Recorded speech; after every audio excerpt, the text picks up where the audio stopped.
ఆయన 2 సార్లు సీఎంగా చేశారు. తెలంగాణ రాష్ట్రం రావడానికి ఆయన కూడా వన్ ఆఫ్ ద రీజన్స్. ఆయన కూడా బాగా కృషి చేశారు. ఆయన అభిమానులు అయితే ఆయన్ని ఫాదర్ ఆఫ్ తెలంగాణ అని కూడా అంటారు. నేనైతే ఏ వీడియోస్ చూడలేదండి. రేవంత్ రెడ్డి గారు ఎప్పుడు కూడాను కేసీఆర్ గారు హాస్పిటల్ అడ్మిట్ అయితే వెళ్ళి గెట్ వెల్ సూన్ అని చెప్పి ఒక బొకే ఇచ్చి రావడం మీద చూశాను. ఇవైతే నిజంగా నేను ఎప్పుడు చూడలేదు. ఒకవేళ అలా అనుంటే అది 100% తప్పే అన్నారని నేను అనుకోను. అయితే దాన్ని ఉద్దేశించి మీడియా ఛానల్ కావచ్చు, ఇన్స్టాలో కావచ్చు ఆ వీడియోని వైరల్ చేస్తున్నారు. అంటే ఆయన షార్ట్స్ కట్ చేసి వైరల్ చేస్తున్నారు. దాని గురించి మీరేమంటారు? కేసీఆర్ గారు అయితే సంపూర్ణ ఆరోగ్యంతో ఉండాలని నేనైతే కోరుకుంటున్నాను. రేవంత్ రెడ్డి గారు కూడా కోరుకుంటున్నారు. కాకపోతే వాళ్ళిద్దరూ రాజకీయ ప్రత్యర్థులు. బయటకు వచ్చారంటే ఇద్దరు కూడా తెలంగాణ ముద్దు బిడ్డలే. సో ఇద్దరు కూడా స్నేహభావంతో మెలగాలని కోరుకుంటున్నాను నేనైతే మాత్రం. మళ్ళీ కేసీఆర్ గారు కూడా రావచ్చు. ఎవరు చెప్పారు? దాదాపు ఆయన 2 సంవత్సరాల తర్వాత సుదీర్ఘంగా ఈ రోజు బయటకు రావడం జరిగింది కేసీఆర్ గారు. సో దీన్ని ఎలా చూడొచ్చు? ఎందుకంటే ఇప్పుడు సర్పంచ్ ఎలక్షన్స్ మనకు జరిగాయి. టీఆర్ఎస్ పార్టీకి కూడా మంచి సీట్లు వచ్చాయి. కొన్ని జిల్లాలు అయితే వాళ్ళు కూడా ఆధిక్యంలో నడిచారు. మీకు తెలుసు మేదక్కోట్ సైడ్ అంతా కూడా. సో ఆయన ఒక తెలంగాణ భవన్లో ఒక మీటింగ్ పెట్టారు. సర్పంచ్లు అందరికి కూడాను విశేష చెప్పారు. మంచిదే కదా. అలాగే ప్రజా సమస్యలు కూడా మీద కూడా మాట్లాడారు. కరెక్టే. కానీ రేవంత్ రెడ్డి గారు ఇట్లా అన్నారు అనే విషయం అయితే నేను ఏకీపించను. నేనైతే ఆ వీడియోస్ చూడలేదు. ఆయన అనుండే వాళ్ళైతే హాస్పిటల్కి వెళ్ళి విష్ చేసి రారు కదా. ఎప్పుడు కూడా రేవంత్ రెడ్డి గారు కోరుకునేది ఒకటే, కేసీఆర్ గారు కూడా రావాలి అసెంబ్లీకి, ప్రజా సమస్యల మీద మాట్లాడాలి. ఎందుకంటే ఆయన కూడా ఎమ్మెల్యేగా గెలిచారు మొన్న 2023లో అని మాట్లాడడం అయితే నేను విన్నాను. ఆయన చావుకు ఆయన చనిపోవాలని అన్నట్టు నేనైతే ఒక్క వీడియో కూడా చూడలేదు ఇప్పుడు దాకా. అయితే ఇంకోటి ఏంటంటే ఏదైతే గోదావరి జిల్లాలో గతంలో చూసుకున్నప్పుడు ఆయన సీఎం కేసీఆర్ గారు ఉన్నప్పుడు నది జలాలు అనేటివి నేను విభజించి పాలించాను అనే ఒక కాన్సెప్ట్ తో ముందుకెళ్లాను. ఇప్పుడు వచ్చిన రేవంత్ వచ్చేసి ఆ గోదావరి జలాలు కాస్త అంటే టీఎంసీలు తగ్గించడం జరిగింది. నీళ్ళ టీఎంసీలు తగ్గించి ఇరిగేషన్ మినిస్టర్ చెప్పడం జరిగింది. లేదు, గతంలో కేసీఆర్ గారు ఇక్కడ గవర్నమెంట్, జగన్మోహన్ రెడ్డి గారు అక్కడ గవర్నమెంట్, ఇద్దరు కూడా ఫ్రెండ్లీగా ఉన్నారు. ఇప్పుడు కూడా ఇక్కడ ఆంధ్రాలో చంద్రబాబు నాయుడు గారు, తెలంగాణలో మన రేవంత్ రెడ్డి గారు. రేవంత్ రెడ్డి అంటే ఎవరో కాదు, మీ అందరికీ తెలుసు, మన చంద్రబాబు నాయుడు గారు శిష్యుడే. సో ఇద్దరు కూడా ఫ్రెండ్లీగానే ఉన్నారు. అసలు గోదావరి జలాల కోసం ఎక్కడ గొడవలు అనేవి లేవు. తెలంగాణ ఆంధ్ర ఎప్పుడు అన్నదమ్ముల్లాగా ఉన్నారు, ఉంటారు. ఎప్పుడు ఇది కంటిన్యూ అవుతుందంటే ఎప్పుడు ఆ గొడవలు అయితే లేవు. గోదావరి జలాల కోసం గొడవలు రాలేదు. అవి నా దృష్టికి కూడా రాలేదు. ఇప్పుడు కేసీఆర్ గారు సీఎం రేవంత్ ఉద్దేశించి అన్న మాటలు ఇవి మన తెలంగాణ భవన్లో జరిగిన మీటింగ్ దీని గురించి చెప్పారు. రాజకీయ నాయకులు అంటే ఒకరినొకరు విమర్శించుకుంటారు. విమర్శ అనేవి సహజమే. కానీ గోదావరి జలాల కోసం కొట్లాట్లయితే ఆంధ్రాకి తెలంగాణకి 100% లేవు. ఎందుకంటే సీఎం గారు మీరు చూసే ఉంటారు, ఇక్కడ సీఎం రేవంత్ రెడ్డి గారు కావచ్చు, అక్కడ సీఎం చంద్రబాబు నాయుడు గారు అయితే చాలా ఫ్రెండ్లీగా పరిపాలించుకుంటున్నారు. వీళ్ళకి ఏదైనా సమస్య ఉంటే వాళ్ళ దగ్గరికి వెళ్తున్నారు, వాళ్ళకి ఏదైనా సమస్య ఉంటే వీళ్ళ దగ్గరికి వెళ్తున్నారు. మొన్ననే మన రేవంత్ రెడ్డి గారు కూడా పుట్టపర్తి సాయిబాబా శత జయంతి ఉత్సవాలకు కూడా వెళ్ళడం జరిగింది కదా. ఫ్రెండ్లీగా ఉన్నారండి. అలాంటి గొడవలు అయితే ఏమి లేవు. గతంలో చూసుకుంటే ఏదైతే నదీ జలాలు ఉన్నాయో దాంట్లో 70% వాటా ఇప్పుడు సీఎం రేవంత్ గారు ఎవరైతే ఉన్నారో 70% అడిగాను. అప్పుడున్న ప్రభుత్వం ఏదైతే ఉందో కేసీఆర్ ప్రభుత్వం 30% అడిగి ఇప్పుడు నేనే చేశానని చెప్పి చెప్పుకుంటున్నారు. ఇది ఎంతవరకు వాస్తవం అని చెప్పి చెప్తున్నారు. మరి ఆంధ్రాకి ఎంత పర్సెంట్ ఉందో, తెలంగాణకి ఎంత పర్సెంట్ ఉందో ఆ గోదావరి జలాలు నాకు తెలియదు. కాకపోతే గొడవలు అయితే లేవు, కొట్లాట్లు అయితే లేవు. అవన్నీ కేంద్ర ప్రభుత్వం చేతిలో ఉంటాయి. ప్రాజెక్ట్స్ అంటే పెద్ద పెద్ద ప్రాజెక్టులు కేంద్ర ప్రభుత్వం అండర్లో ఉంటాయి కాబట్టి ఇప్పటికైతే ఏ కొట్లాట్లు లేవు. కాకపోతే ఏ రాష్ట్రానికి ఎంత పర్సెంటేజ్ అన్న విషయం నాకు తెలియదు. నాకైతే దానికోసం పూర్తిగా తెలియదు అండి. అంటే రేవంత్ రెడ్డి గవర్నమెంట్ ఈ గత 2 సంవత్సరాలలో చూసుకున్నట్టయితే తట్టేడు మట్టిని కూడా తీయలేదని చెప్పి సీఎం కేసీఆర్ మన ఎక్స్ సీఎం కేసీఆర్ గారు అనడం జరిగింది. అంటే ఈ గవర్నమెంట్ చేయలేదా అంటే పాలమూరులో? ఎందుకు చేయలేదండి? రేవంత్ రెడ్డి గారు వచ్చిన తర్వాత ఎన్నో పథకాలు పెట్టారు. ఆయన రోడ్లు కూడా వేశారు, వీధి దీపాలు వేశారు. హైదరాబాద్ కూడా బాగా వెలిగిపోతుంది. అలా అనడం నిజంగా కరెక్ట్ కాదు. ప్రతి ఒక్కరు కూడా డెవలప్ చేస్తారు. గతంలో కేసీఆర్ గారు చేశారు, అంతకుముందు చంద్రబాబు నాయుడు గారు చేశారు, రాజశేఖర రెడ్డి గారు చేశారు. అందరూ డెవలప్మెంట్ అనేది కనిపిస్తుంది. రేవంత్ రెడ్డి గారి పరిపాలన కూడా చాలా బాగుందండి. ఒక టైగర్ లా ఉన్నాడు ఆయన, నిజంగా చెప్తాను. ఎంతగా ప్రజల్లోకి దూసుకెళ్లే వ్యక్తిని నేను ఇప్పటిదాకా చూడలేదు ఏ సీఎం అని కూడా. మాటకి ఢిల్లీ వెళ్తున్నారు, తెలంగాణకి ఏం కావాలో తీసుకొస్తున్నారు.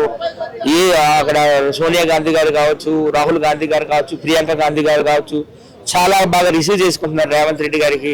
బాగుంది, ఆయన పరిపాలన బాగుంది. తట్టడం మట్టి కూడా తీయలేదు అనే మాట అయితే మాత్రం కరెక్ట్ కాదు. ఆయన కూడా చాలా చేస్తున్నారు. ఇంకో విషయం ఏంటంటే మొన్న రీసెంట్ గా చూసుకుంటే కాంగ్రెస్ వాళ్ళు ఒక ధర్నా చేయడం జరిగింది. నెహ్రూ గారు, గాంధీ గారు పౌరసత్వాన్ని టోటల్ గా తొలగించాలనే ఒక ఉద్దేశంతో బీజేపీ వాళ్ళు ప్లాన్ చేస్తున్నారు అని చెప్పి చెప్పడం జరిగింది. దీని మీద మీ అభిప్రాయం ఏంటి? లేదండి, బీజేపీ అది ఎప్పుడు విష రాజకీయాలు చేయదు. మోడీ గారు ఎప్పుడు కూడాను హైందవ ధర్మాన్ని, సనాతన ధర్మాన్ని కాపాడే ప్రయత్నంలో ఉన్నారు. ఆయనకి ఏం ఆస్తులు లేవు, ఏమీ లేదు.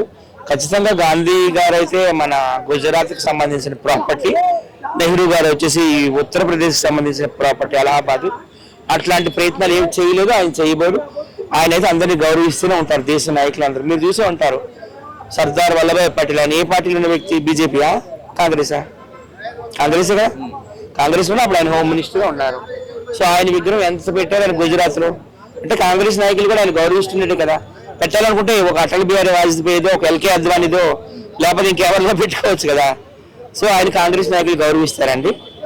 కాకపోతే ఆయన ఏంటంటే ఎక్కువ హిందూ ధర్మం కోసం ఇంకో మాట అంటే రేవంత్ రెడ్డి గారు మాకు ఎటువంటి అంటే ఏదైనా కానీ మనకి బడ్జెట్ విషయంలో చాలా అన్యాయం జరిగింది. అంతేకాకుండా మన కేంద్రంలో బడ్జెట్ అనేది తెలంగాణ కేటాయించలేదని చెప్పి చెప్తాను. లేదు, ఇప్పుడు మన సౌత్ లో ఇన్ని స్టేట్స్ ఉన్నాయి. అన్ని స్టేట్ లో డెవలప్డ్ ఏదంటే నాకు తెలిసి తెలంగాణ. హైదరాబాద్ లో ఉన్నటువంటి సాఫ్ట్వేర్ కంపెనీస్ కానీ, ఇక్కడ ఉన్నటువంటి పరిశ్రమలు కానీ, ఎనీథింగ్ ఇక్కడ ఏంటంటే నెంబర్ 1 గా నడుస్తుంది అనమాట. కేంద్ర ప్రభుత్వం చాలా బాగా సహకరిస్తుంది. నిన్నగాక మొన్నే మన రేవంత్ రెడ్డి గారు కూడా వెళ్ళి నరేంద్ర మోడీ గారిని కలవడం జరిగింది. అలా ఏం లేదండి, రేవంత్ రెడ్డి దృష్టికి అన్ని రాష్ట్రాలు ఒకటే. 28 ఉన్నా, 29 ఉన్నాయో, 30 ఉన్నాయో రాష్ట్రాలు, అన్ని రాష్ట్రాలు కూడా ఆయన కళ్ళకి ఒకటే. వీళ్ళందరూ అన్ని రాష్ట్రాలు కూడా ఆయనకు ఒకటే. హైదరాబాద్ మీద కూడా ఆయన ప్రేమ ఉంది. ఎందుకు హైదరాబాద్ లో తెలంగాణలో బీజేపీ వాళ్ళు లేరా? లేకుండా ఇంతమంది 8 మంది ఎంపీలు ఉన్నారు ఇక్కడ. అంటే వాళ్ళ పార్టీ కూడా ఇక్కడ ఉన్నట్టే కదా. అలాగే సెంట్రల్ మినిస్టర్ 2 ఉన్నారు ఇక్కడ, కిషన్ రెడ్డి గారు, అలాగే బండి సంజయ్ గారు. మరి తెలంగాణ మీద ప్రేమ లేకపోతే ఆయన 2 సెంట్రల్ గవర్నమెంట్ లో పదవులు ఇస్తారా? మినిస్టర్ పదవులు చెప్పండి. లేదు, ఆయన కూడా తెలంగాణ కూడా మంచి ప్రాధాన్యత ఇస్తున్నారు మోడీ గారు. రాజకీయ నాయకులు విమర్శలు చేసుకుంటారు, అవన్నీ కామనే. ఇస్తున్నారు, ఆయన కూడా ప్రాధాన్యత ఇస్తున్నారు. ఇక్కడ తెలంగాణ నాయకులు కూడా బాగా హైదరాబాద్ డెవలప్ చేయడానికి కృషి చేస్తున్నారు. నిన్న కేసీఆర్ గారు నిన్న జరిగిన సభలో ఏమని వాక్యాలు చేశారంటే, కాంగ్రెస్ గవర్నమెంట్ అట్లా మామూలుగా వేలంపాట వాడినట్టు అట్లా హామీలను ఇచ్చారు, బట్ ఏది కూడా నిలబెట్టుకోలేదు. దాంతో ప్రజలు గుడ్డిగా నమ్మి వాళ్ళకు ఓట్లు వేయడం జరిగిందని చెప్పి కేసీఆర్ గారు నిన్న వ్యాఖ్యానించడం జరిగింది. దీనిపై మీ అభిప్రాయం? నేనైతే కేసీఆర్ గారి మాటలతో ఏకీభవించాను.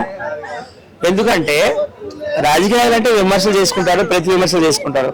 కానీ ఆయన చెప్పినట్టు రేవంత్ రెడ్డి గారి పరిపాలన బాగాలేదంటే, రేవంత్ రెడ్డి గారు సీఎం అయ్యి 2 years అవుతుంది. ఈ 2 years లో ఇక్కడ హైదరాబాద్ లో 2 ఉప ఎన్నికలు జరిగాయి.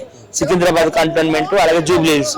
2 రోజుల్లో కూడాను మరి రేవంత్ రెడ్డి గారి పరిపాలన చిత్తుగా ఓడిపోవాలి కదా. కానీ భారీ మెజార్టీతో గెలిచారు. మన జూబ్లీ హిల్స్ కూడా 25,000 మెజార్టీతో గెలిచారు నవీన్ యాదవ్ గారు. అలాగే ఇప్పుడు నిన్నగాక మనం జరిగిన సర్పంచ్ ఎన్నికలు తీసుకోండి, దాదాపు 8,000 సర్పంచ్లు వచ్చాయి. నాకు తెలిసి అసలు తెలంగాణ చరిత్రలో కాంగ్రెస్ పార్టీ ఎప్పుడు గెలుచుకుందా లేదు కూడా నాకు తెలియదు అనమాట. సో దీని అర్థం ఏంటి?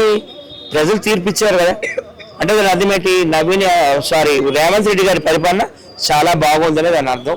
పైగా ప్రజల్లో ఎంతగా తిరిగే సీఎం కూడా నేను ఎప్పుడు చూడలేదు. ఎక్కడ చూసినా సీఎం రేవంత్ రెడ్డి గారే కనిపిస్తారు. పేపర్ ఓపెన్ చేసినా, యూట్యూబ్ ఛానల్ ఓపెన్ చేసినా, టీవీ ఓపెన్ చేసినా రేవంత్ రెడ్డి గారు ఇక్కడ ఉన్నారు, అక్కడ ఉన్నారు అని అంటారు. అలాగే మన ఉపయోగం జరిగింది. ఏ ముఖ్యమంత్రి అయినా ఒక్క రోడ్ షో చేసి వెళ్ళిపోతారు. కానీ ఆయన ఇది మన పార్టీ ఎలాగైనా గెలిపించాలి, జూబిలీస్ మరి హైదరాబాద్ నడిబొడ్డులు ఉందని ఆయన దాదాపుగా 10-15 రోజులు రోడ్ షోలు, ప్రచారాలు చేయడం జరిగింది. సో అంతగా ఎవరు చేస్తున్నారండి చెప్పండి కాంగ్రెస్ పార్టీలో? నిజంగా అంటే ఇప్పుడు ప్రధాన ప్రతిపక్ష నాయకుడు కేసీఆర్ గారు ఇప్పుడైతే బయటకు వచ్చి 2 సంవత్సరాల దాకా మేము మాట్లాడలేదు, ప్రభుత్వం ఏం చేస్తుందో మంచి చేస్తుందో చూస్తూ ఉన్నాం, కానీ ఇప్పటి నుండి ఊరుకునేది లేదని కేసీఆర్ గారు వ్యాఖ్యానించడం జరిగింది. దీనిపై మీ అభిప్రాయం? రాజకీయ నాయకులు అంటే విమర్శలు చేసుకుంటారు, మనకు తెలిసిందే కదండి.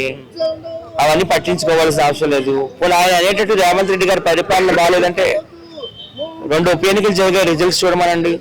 ఈ సర్పంచ్లు, ఉప సర్పంచ్లు ఇచ్చిన హామీలన్నింటినీ కాంగ్రెస్ గవర్నమెంట్ తీర్చిందంటారా? అన్ని తీర్చలేకపోయినా 90% తీర్చింది. కొన్ని మిగతా బ్యాలెన్స్ కూడా తీరుస్తారండి. ఎందుకంటే తెలంగాణ రాష్ట్రంలో చాలా అప్పులు ఉన్నాయి కదా, అప్పులు తీర్చుకుంటూ పోవాలి, పథకాలు అమలు చేసుకుంటూ పోవాలి. ఆంధ్రాలో కూడా చంద్రబాబు నాయుడు గారు అన్నీ చేయలేదు, ఆయన కూడా స్టెప్ బై స్టెప్ వెళ్తున్నారు. చంద్రబాబు నాయుడు గారు శిష్యుడు కదా ఈయన కూడా స్టెప్ బై స్టెప్ వెళ్తున్నారు. వెయిట్ అండ్ సీ అనమాట. అంటే ఇప్పుడు కేసీఆర్ గారు నిన్న చెప్పిన దాంట్లో పాలమూరు జిల్లాలకు వెళ్ళి బహిరంగ సభలు నేనే వెళ్ళి బహిరంగ సభలు నిర్వహిస్తానని చెప్పి మాట్లాడడం జరిగింది. అంటే ఏదైనా ప్లాన్ ఉందనుకుంటున్నారా?